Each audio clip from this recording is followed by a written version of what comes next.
Halo Teknolovers, dalam konteks pertahanan global tahun 2025, perbandingan antara kekuatan militer Amerika Serikat dan Taliban Afghanistan menjadi sebuah kajian menarik sekaligus paradoksal. Di satu sisi, Amerika Serikat masih memegang posisi sebagai kekuatan militer konvensional terbesar di dunia, sementara Taliban yang kini menjadi penguasa de facto Afghanistan lebih dikenal dengan strategi perang gerilya dan taktik asimetris. Keduanya beroperasi dengan paradigma yang sangat berbeda. Satu berbasis pada dominasi teknologi dan kekuatan global, sementara yang lain mengandalkan medan, ideologi, dan kemampuan bertahan dalam konflik jangka panjang.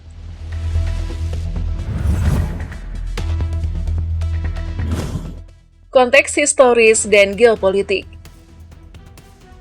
Sejak penarikan pasukan Amerika Serikat dari Afghanistan pada Agustus 2021, Taliban secara efektif kembali menguasai pemerintahan negara tersebut setelah 2 dekade perang. Kejatuhan Kabul menandai akhir dari salah satu intervensi militer terpanjang dalam sejarah modern Amerika Serikat, sekaligus memunculkan perdebatan besar tentang efektivitas perang modern melawan kelompok non-negara. Pada tahun 2025, Taliban telah membentuk struktur pemerintahan baru yang dikenal sebagai Emirat Islam Afghanistan, namun mereka masih menghadapi tantangan besar di bidang ekonomi, keamanan, dan pengakuan internasional. Di sisi lain, Amerika Serikat tetap mempertahankan dominasi globalnya dengan alokasi anggaran pertahanan terbesar di dunia, fokus pada inovasi militer serta modernisasi pasukan dan sistem senjata strategis. Perbandingan ini bukan sekedar tentang jumlah pasukan atau kekuatan senjata, tetapi juga tentang perbedaan fundamental dalam doktrin, strategi, dan filosofi perang. Kekuatan militer Amerika Serikat Taliban 2025.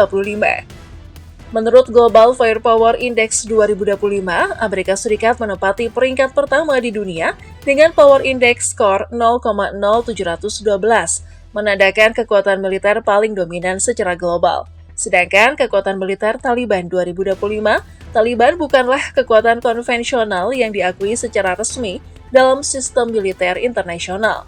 Namun, sejak menguasai Kabul, mereka telah berusaha membangun kembali kekuatan militer nasional dengan memanfaatkan peralatan yang ditinggalkan pasukan Amerika dan sekutunya pada 2021. Personil dan struktur pasukan. Amerika Serikat memiliki 1,38 juta personil aktif dan sekitar 442.000 pasukan cadangan. Selain itu, terdapat kontrak sipil militer dan tenaga pendukung yang memperkuat sistem logistik dan intelijen. Struktur militernya terdiri dari 5 cabang utama: Angkatan Darat, US Army, Angkatan Laut, US Navy, Angkatan Udara, US Air Force, Corps Marinir, US Marine Corps, dan Angkatan Luar Angkasa, US Space Force.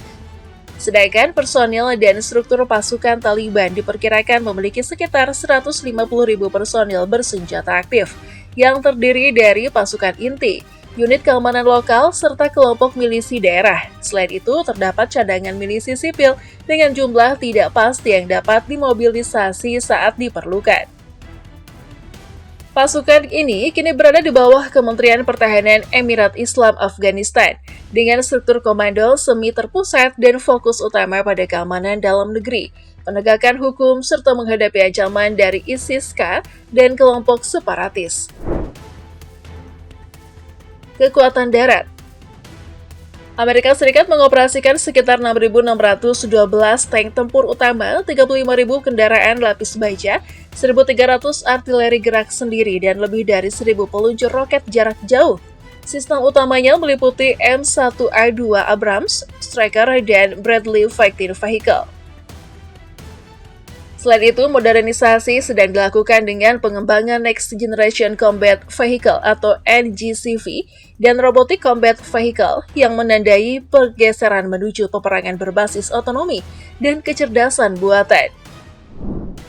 Sedangkan kekuatan darat, Taliban mewarisi ribuan peralatan militer peninggalan Amerika dan bekas Tentara Nasional Afghanistan atau ANA, termasuk sekitar 600 kendaraan lapis baja Humvee, 150 kendaraan MRAP, 50 unit kendaraan lapis baja M1117 Guardian, beberapa tank T-55 dan T-62 dalam kondisi terbatas, dan ratusan senjata artileri ringan serta mortir.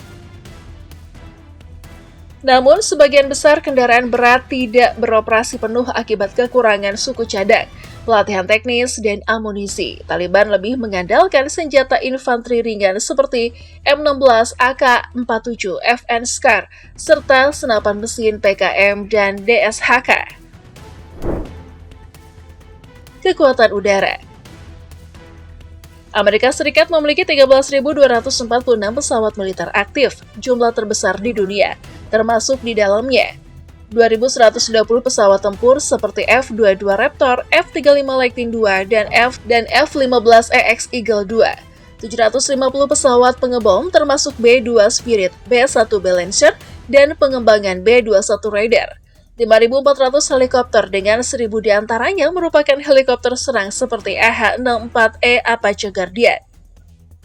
Armada UAV drone canggih seperti MQ-9 Reaper, RQ-4 Global Hawk, dan X-47B menjadikan Amerika sebagai pemimpin dalam perang berbasis udara tanpa awak.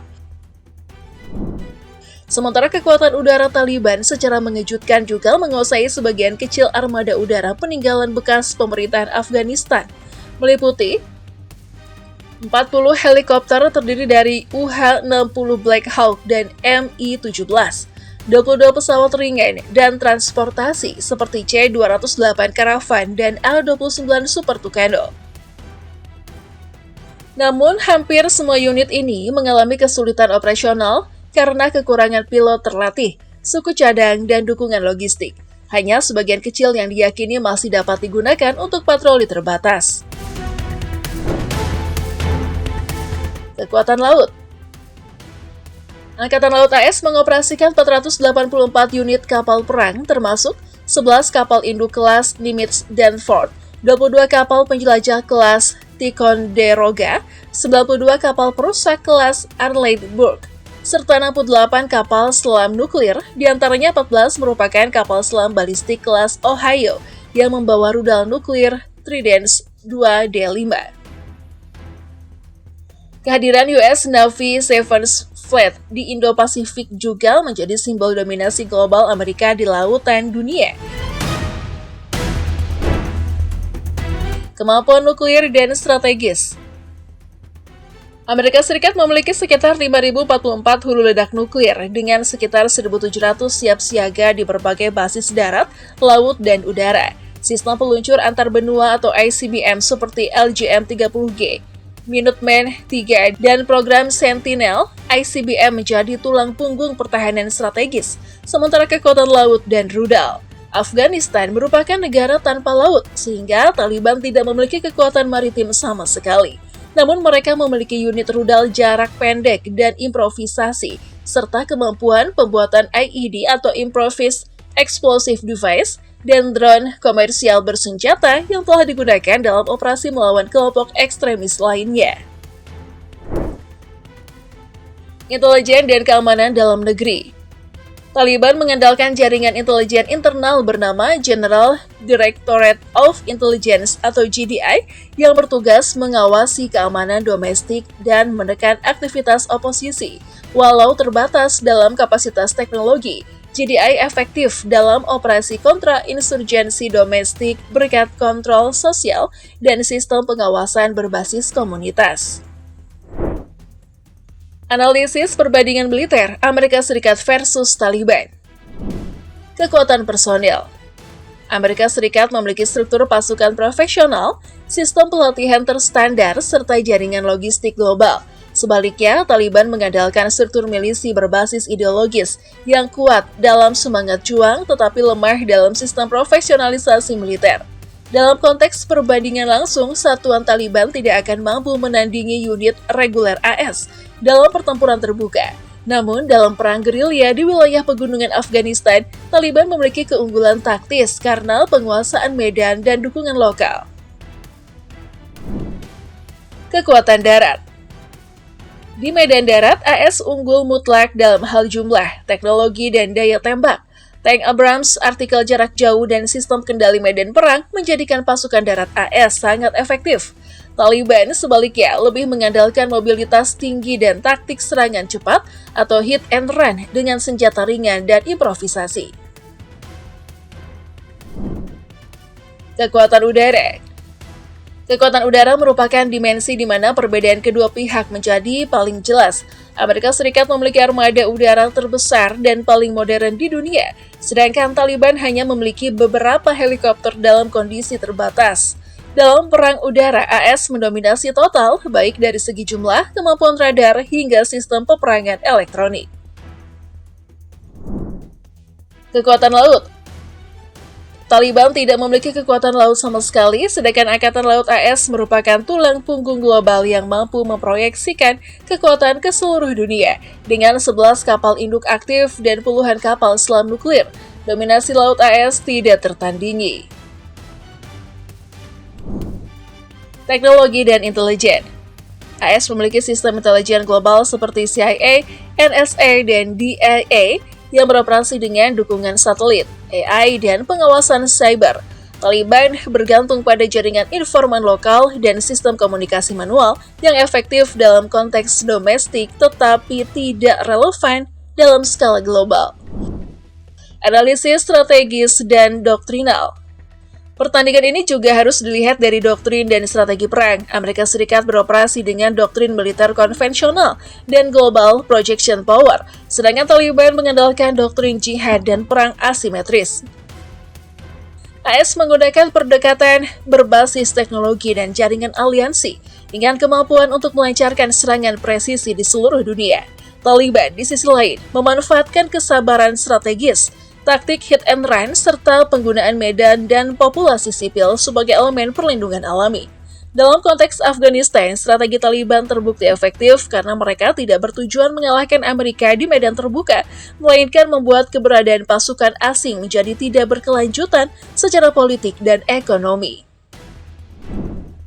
Evaluasi dan kesimpulan. Jika dibandingkan secara konvensional, kekuatan militer Amerika Serikat jauh melampaui Taliban di semua aspek, dan dari jumlah pasukan, sistem senjata, hingga teknologi. Namun kekuatan Taliban terletak bukan pada senjata, melainkan pada ketahanan ideologis, adaptasi terhadap medan, dan daya tahan terhadap waktu. Konflik antara kedua pihak mengajarkan dunia tentang batas-batas kekuatan militer modern. Tidak peduli seberapa besar kekuatan teknologi suatu negara, perang tidak hanya dimenangkan oleh kekuatan senjata, tetapi juga oleh kemampuan memahami konteks sosial, politik, dan budaya di wilayah konflik. Tahun 2025 menunjukkan dua wajah kekuatan. Amerika Serikat sebagai simbol kekuatan global modern dengan kemampuan menegakkan dominasi di seluruh medan perang dunia. Taliban sebagai simbol ketahanan lokal dan perlawanan ideologis yang bertahan tanpa dukungan teknologi tinggi, namun mampu memaksakan hasil strategis yang besar. Dengan demikian, perbandingan militer ini bukan hanya sekedar angka dan peralatan, melainkan cerminan dari dua paradigma perang yang berbeda. Kekuatan global berbasis teknologi versus kekuatan lokal berbasis keyakinan dan adaptasi.